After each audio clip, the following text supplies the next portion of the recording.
అందరికీ నమస్కారం. జూన్ 21 ఆచార్య జయశంకరుడి వర్ధంతి. ఈ సందర్భంగా ఒక చిన్ని కవిత. అంశం తెలంగాణ పితామహుడు. అతని మాటల మమకారాన్ని చూసిన తెలంగాణ నేల తల్లి మురిసిపోయేనెంతగానో. అతని మాటల మమకారాన్ని చూసిన తెలంగాణ నేల తల్లి మురిసిపోయేనెంతగానో.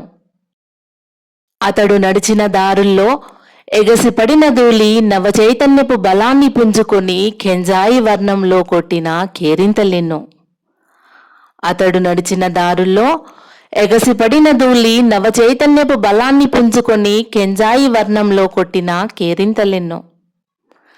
వనరులెన్నో మాకున్నాయి, మా అధికారం మాకు కావాలేనంటూ. వనరులెన్నో మాకున్నాయి, మా అధికారం మాకు కావాలేనంటూ ఉద్యమానికి గొంతెత్తి గల్లీల నుంచి ఢిల్లీయే కాదు ఖండాంతరాల దాకా వినిపించిన తెలంగాణ సిద్ధాంతకర్త గొంతుకది. పోరాట పటిమనెంతో కలిగి నిత్య శోధనలతో నిరంతర విద్యార్థి అయి విశాలాంధ్రను ఎండగట్టిన దీశాలి ఆ జన్మాంతపు బ్రహ్మచారినే. తెలంగాణోద్యమానికి అంకితమై నవయుగ భీష్మునిగా నిలిచిన మేధావి, బహుభాషా సంపన్నుడు మాత్రమే కాదు, మేటి గుణ సంపన్నుడు కూడా. మార్గదర్శక సలహాలనందించి మేలైన దారుల్లో పాలనను సైతం నడిపిన తెలంగాణ పితామహుడు. కమ్ముకున్న కారు చీకట్లను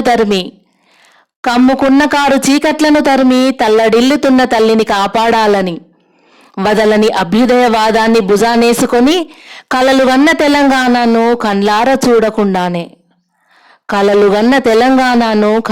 చూడకుండానే తీరని కలతో కండ్లు మూసిన మహనీయుడు. నేటికీ ఎప్పటికీ ప్రజల గుండెల్లో పదిలంగా నిలిచిన మహోన్నత తేజోమూర్తుడు మన ఆచార్య జయశంకరుడు. ధన్యవాదములు.